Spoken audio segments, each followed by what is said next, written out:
Despite the unfavourable weather conditions, everything appeared to be running smoothly for Delta Airlines Flight 1080.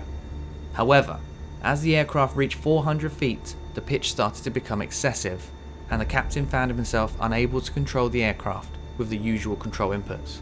Despite all emergency procedures, the crew was unable to regain control. With the aircraft heading towards a stall, the captain did the unthinkable and reduced the thrust of the engines. Miraculously, the aircraft began to pitch down. Unfortunately, this was not the end of their problems. This flight would become one of the most incredible and dramatic moments in aviation history. Now join us as we delve into the details of this incredible story and how the crew attempted to overcome seemingly insurmountable odds. This is the story of Delta Airlines Flight 1080, a Lockheed Tristar which was due on its next leg from San Diego to Los Angeles. The date was the 12th of April 1977, and up until this point everything had run normally with no issues reported with the aircraft. On board the aircraft there were 3 pilots, the captain, Jack McMahon, the first officer, Will Redford, and the second officer, Steve Haight. There were 8 cabin crew, and although the Tristar could carry 400 passengers, for this flight in particular there were only 41 passengers on board. The weather for the route was fairly poor, with the cloud base reported as overcast at 800 feet with a visibility of 5 miles. The weather was expected to deteriorate as the cloud base was pushing through the area. Now during the taxi, the first officer carried out a check of the flight controls, first checking the stabilizer, then the ailerons and spoilers. The captain meanwhile checked the rudder, and everything seemed to be working normally and there was no abnormal feel on the controls. For context with this aircraft, it's fully hydraulic using 4 separate systems, so the crew were very confident that there was enough redundancy in the system that flying controls would never become an issue. With everything set, Delta Flight 1080 lined up and was cleared to take off from runway 27. During the takeoff roll there was quite a lot of vibration felt. The captain released some of the forward pressure from the control column and the vibration was reduced. It was believed that this was due to the roughness of runway 27. As the aircraft reached its rotation speed, with little to no input from the captain, it started to lift off from the runway. Immediately after liftoff, the nose pitched up, but the captain was able to control the aircraft by pushing the controls forward, although he was pushing the controls fully forward to the limit in which it would go. The captain quickly checked that the stabilizer setting was set correctly at 3.5 degrees nose up, which it was, and with the pressure still pushed forward on the controls, they managed to re-establish the climb attitude of 15 degrees with the airspeed increasing. The captain then asked for the landing gear to be retracted and a normal takeoff profile was resumed with only a light pressure required on the control column. Then at about 400 feet, at an airspeed of 170 knots, the pitch started to become excessive, exceeding 18 degrees. The captain used all the available nose down trim, but it had stopped working. He then reset the electric trim switches, but this had no effect, and the manual thumb wheel could not be moved. The captain was managing to maintain the control of the aircraft by pushing forward on the control column, and at this point the second officer carried out a check on the hydraulics, which showed no issues, and the captains unlatched and reset all associated trim switches, which again had no effect. Not believing that the aircraft was in full working order, the first officer then double-checked that all the lights in the cockpit were working, especially the warning and caution ones. Again, everything was in working order. The second officer then double-checked the hydraulics and checked all the circuit breakers, which resulted in no problems. By now the aircraft was at 3,000 feet, and the crew had carried out all the emergency procedures for trim, pitch axis jams, flight control path jams, and hydraulic malfunctions. Nothing had had an effect on the controllability of the aircraft. At this point, the pitch-up forces exerted by the aircraft were becoming so strong that both the captain and the first officer now needed to apply full forward force on the control column. The aircraft was also now attempting to roll to the left. Even with this effort, the aircraft was continuing to pitch up, now pushing past 20 degrees. As a result, the airspeed was now decaying, 150 knots, 140 knots. The uncontrollable aircraft was now getting closer to the stall. Without a means of controlling the aircraft, the certainty of crashing into the ocean was now only seconds away. In a moment of perceived madness, the captain then grabbed at the thrust levers and reduced them to idle. The engines wound down, and now it appeared impossible that the airspeed was ever going to recover. Their fate had been sealed, and disaster was now inevitable. In that moment, there was a slight improvement in control, and the captain then advanced the thrust lever forward for engine number 2.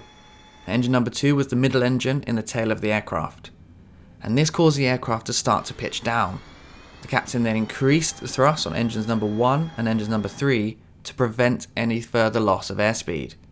The airspeed now started to increase and the pitch stabilised around the 18-degree mark. To combat the added roll, the captain also slightly increased the thrust on engine number 1, and as soon as the aircraft reached 150 knots, the flaps were retracted from 10 degrees to 4 degrees, and this assisted with the speed increase. The captain and the first officer were still applying full forward force on the control column, with the aircraft climbing in a 20-degree nose-up attitude.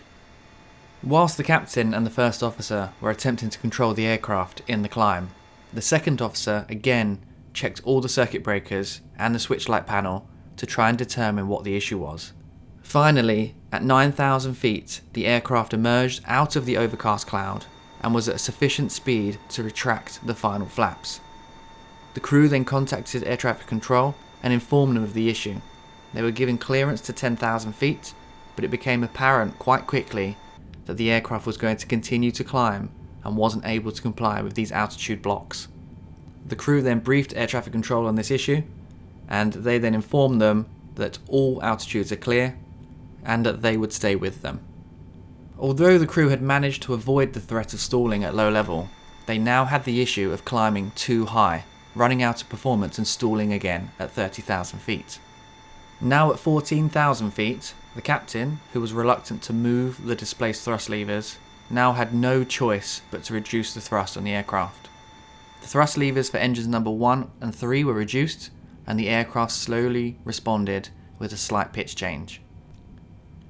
The aircraft now started to descend, and with a lot of trial and error with the thrust levers, the captain managed to maintain an altitude of around 10,000 feet, and in order to maintain level, the aircraft was pitching up about 12 to 14 degrees, and with the induced drag, the airspeed stabilised around 195 knots. The aircraft was now under a form of control, albeit in an unusual manner and without pitch control. All 3 thrust levers were staggered to combat the unwanted pitch and roll of the aircraft. The crew were now in a deadly balancing act. Too much speed and the aircraft will become uncontrollable and climb, and too little speed and the aircraft will stall. The crew were quite concerned about the amount of thrust required to maintain level flight, but at this point it gave them a chance to come up with a plan. The crew took this opportunity to double check all emergency procedures, but nothing was found in relation to the issues they were experiencing. They then spoke with the flight attendants and briefed them on the situation and informed them of the control problem they were having. They also informed them that the unusually high deck angle was a consequence of that control issue, and it wasn't too much to worry about at this time. They then asked to move all of the passengers to the front of the aircraft, as this would assist with the centre of gravity. The pilots now discussed where to attempt to land. Due to the weather being so poor around them, with the overcast band of cloud from 9,000 to 700 feet, returning to San Diego or continuing to Los Angeles was not really an option. Their preferred option was Palmdale Air Force Base or Edwards Air Force Base, but due to the time, they were currently closed, and it would take a considerable amount of time to get them staffed and the emergency services ready. They then discussed Las Vegas and Phoenix, but due to the high terrain, they needed to remain above 13,000 feet, and if they were to encounter any turbulence, it may be impossible to recover with the limited controls that they had. So although the weather was marginal, Los Angeles appeared to be the best option. The cloud was down to 700 feet, but they were currently in smooth air over the water with plenty of altitude to work with. They then discussed which runway to use at Los Angeles. Runway 24 had a much better approach, but was over a residential area. With the very real possibility of crashing on the approach, they decided to use runway 6 right, as the approach was over the water and would prevent any further loss of life. With this in mind, the pilots briefed the flight attendants again, informing them of their plan to continue to Los Angeles and to prepare the cabin for an emergency evacuation. They were informed that water ditching was a possibility and a land evacuation was a probability. An announcement was then made to the passengers to let them know what was going to happen. After the announcement, now came the issue of getting the aircraft with very little pitch control and a roll problem down to the ground safely. The crew decided to take the approach one step at a time, taking one stage of flap and then seeing the results, compensating for them, and then moving forward. Under bated breath, they then selected flaps to 4 degrees. This caused the aircraft to slightly pitch down and allow the captain and the first officer to release the control column by about half an inch from the fully forward position. Once the aircraft had stabilised, they then selected flaps to 10 degrees. It had a similar effect on the aircraft, with the flight crew gaining another half an inch on the control column. With the aircraft now stable at 180 knots, the flaps at 10 degrees, and some element of control with an inch of movement on the control column, the pilots were now in a more favourable position than they were only a few minutes before. This was only a minor improvement. The aircraft was still pitching up 12 degrees, but this was the most control they'd had over the aircraft since takeoff. Due to this relative stability, the captain then attempted to engage the autopilot to see if it was able to move the trim. The aircraft immediately pitched up and the autopilot was disengaged. The crew continued with the current configuration and were able to follow radar vectors to the extended centerline of runway 6 right. As expected, as they descended through 9,000 feet, they entered the large band of cloud, forcing them to fly back on instruments. They were now 15 nautical miles from the threshold of runway 6 right, still flying at 180 knots with the flaps at 10 degrees, with a sink rate of 800 to 900 feet per minute. The attitude of the plane was still 12 degrees nose up, and if they were to continue in this position, the tail of the aircraft would most likely strike the runway. The second officer then updated the flight attendants and made an announcement to the passengers, informing them that they were a few minutes from landing and to expect a slightly bumpy landing. Still in the thick cloud and at the higher speed of 180 knots, the crew completed the approach checklist and prepared themselves for the next stage of flight, which was selecting the gear down and increasing the flaps to 22 degrees. As the aircraft passed 2,500 feet, the captain called for the gear down.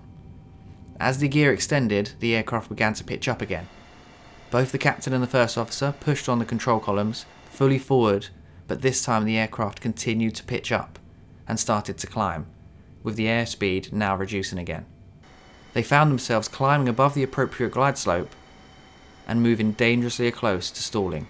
At this point, the crew contemplated retracting the gear and to ditch the aircraft in the ocean, as it seemed impossible to control the aircraft with the gear down. The captain once again had to revert to using the thrust to control the pitch, and he increased thrust on engine number 2 whilst reducing the thrust on engine number 1 and 3. The aircraft responded slowly, but started to descend again and re-established the glide slope. The captain then asked for flaps to 18 degrees, and the aircraft stabilised at 170 knots with a sink rate of 800 to 900 feet per minute. As they passed through 700 feet, the aircraft broke out of the cloud and the crew visually identified runway 6 right. They aligned themselves with the runway, and at this point the sink rate was currently perfect to reach the touchdown point on the runway. The captain decided not to increase the flaps any further, as this would change the sink rate and the speed of the aircraft and potentially cause problems that they cannot control. They would be landing much faster as a result, but the approach was working at this point, so the captain didn't want to change anything. The captain briefed the crew that he was not planning to flare due to the control issues, so to expect a firm landing. He also now explained that if they were unable to get it down, a missed approach or go around would be near impossible to control, so they needed to get it right first time. The aircraft continued descending on the runway centerline at 800 feet per minute, and at 165 knots, the aircraft firmly struck the runway.